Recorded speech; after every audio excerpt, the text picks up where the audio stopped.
Welcome back to the Red Zone.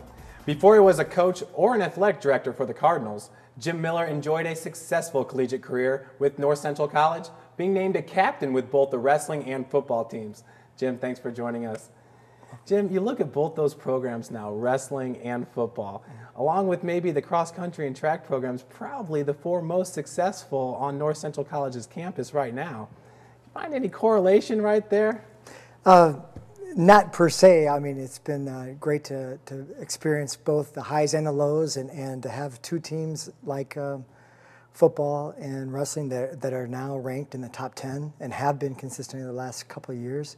And obviously our cross-country and track programs have kept us on the map since the 60s and even before that. So it's very satisfying to see how well, given the right people and the right support, that they can do. Well, Coach, take us back to 1986 when you graduated from North Central College, and like we said, you were a captain on both the teams. What was the state of the programs back then? Well, my senior year was Paul Connor's first year because I had played the first 3 years with Lloyd Crumoff, ironically, who is now our head men's golf coach and coach football with Coach Thorne. And so he goes way back to the 60s as a player in football and as an employee at the college. So, you know, to see that transition and all those changes is just great.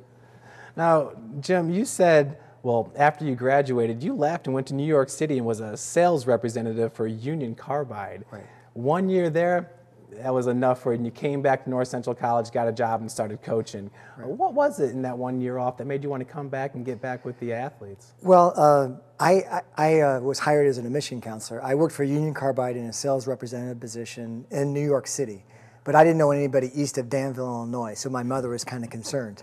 New York was a little bit different than Naperville, which is not exactly the hub of crime. Well, anyway, it was a great experience the year that I was out in New York City, in the Brooklyn and the Bronx. And Rick Spencer, who's our vice president for institutional advancement, was the director of admission at the time.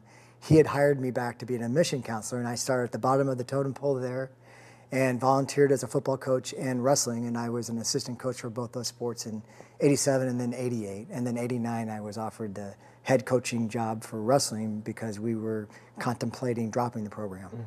Now, you were an assistant football coach, I believe, for 13 years.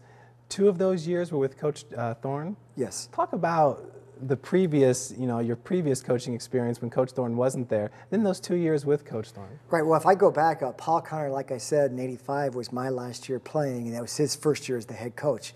Playing for someone like that and then actually coaching with that person, you get a whole different viewpoint and different, obviously our facilities have changed so much, and I think the support institutionally has changed tremendously, where we've got now enough coaches that can accommodate the recruiting and everything associated with it, with 5 full-time coaches only doing football, which is great. And I think that's a byproduct of the success that we've had, along with a lot of other things. But then to coach with Bill Mack and then Joe DeGeorge and then Coach Thorne, I think the thing I've always been so impressed with Coach Thorne is, given the personnel that he has, each year, whether we have to throw the ball or run the ball or play a certain defense, he was always able to make those adjustments. And I think that's shown, statistically and otherwise. And I know he wants to entertain the fans, and at the same time, I think you look at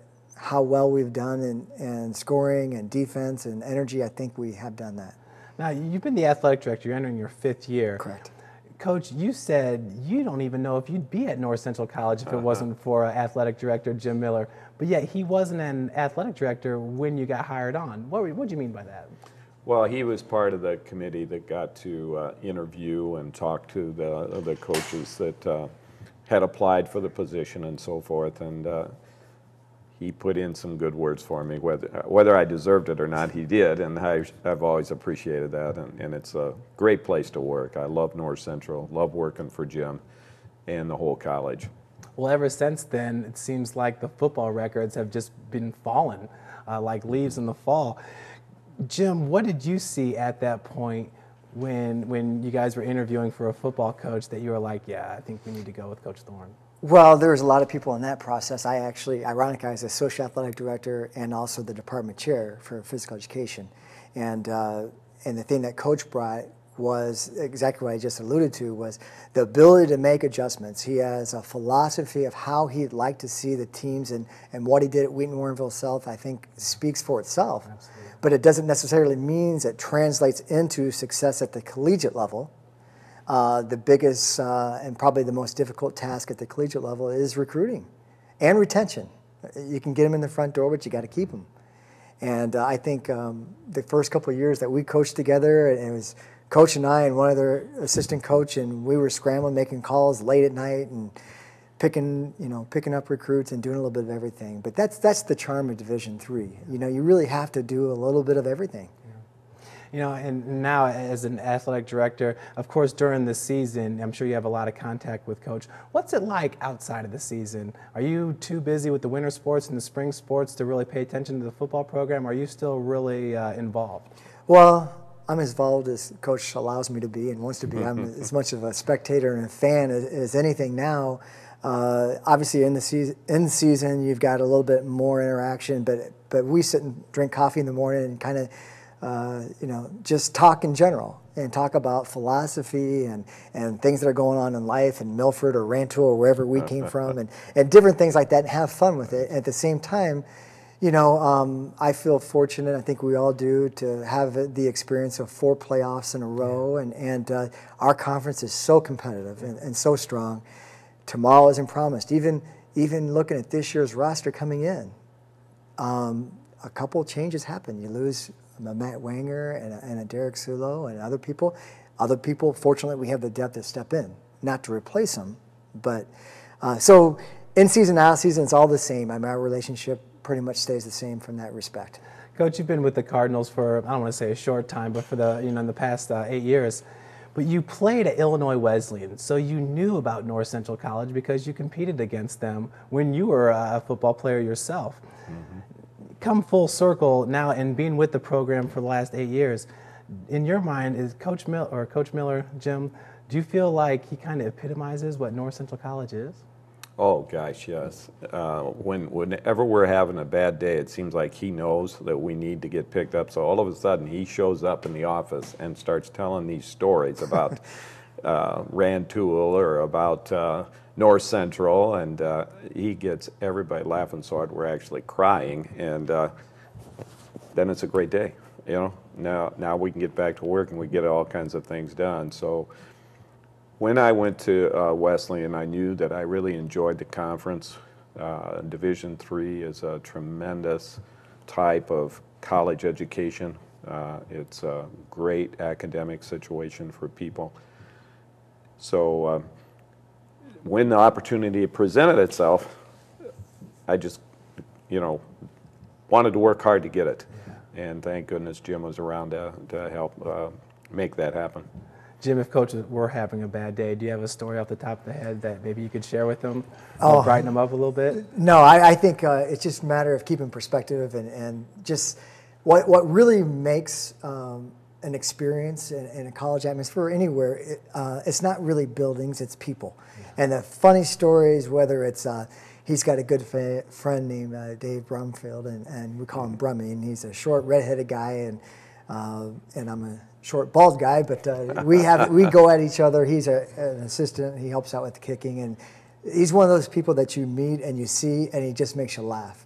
And just trying to keep a perspective. If you're going to do something, you want to do it well. At the same time, athletics, in our opinion, should be an outlet of enjoyment, and you should have fun.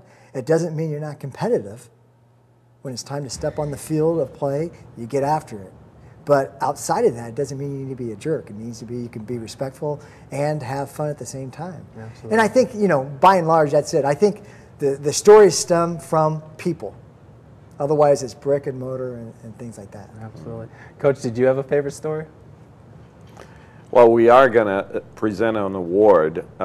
It just started this year, and we'll present it, the first one this Friday. It's called the Jim Miller Stock Blocking Award, and Coach has got to actually come out here and demonstrate. He has to demonstrate it, and it's to a wide receiver. Because when Jim played, they ran the ball a lot. They were in the wing tee and so forth, and he had to do an awful lot of blocking and not just pass catching, where sometimes our guys think they're out there to be pass catchers, and we're trying to convince them they need to really be blockers also. And so Jim's been a good example for them to see what it takes to really do that job and still be a great receiver. So we're going to have some fun with that every week when we hand that one out. Coach, you were wide receiver on the football team when you were playing. Did you take a lot of pride in that? Certainly, you know, a receiver blocking downfield can tag on 15, 20 yards to a run. Right. Well, absolutely. And for the first 3 years I played, I was a wide receiver, and I'm certainly not prototypical wide receiver.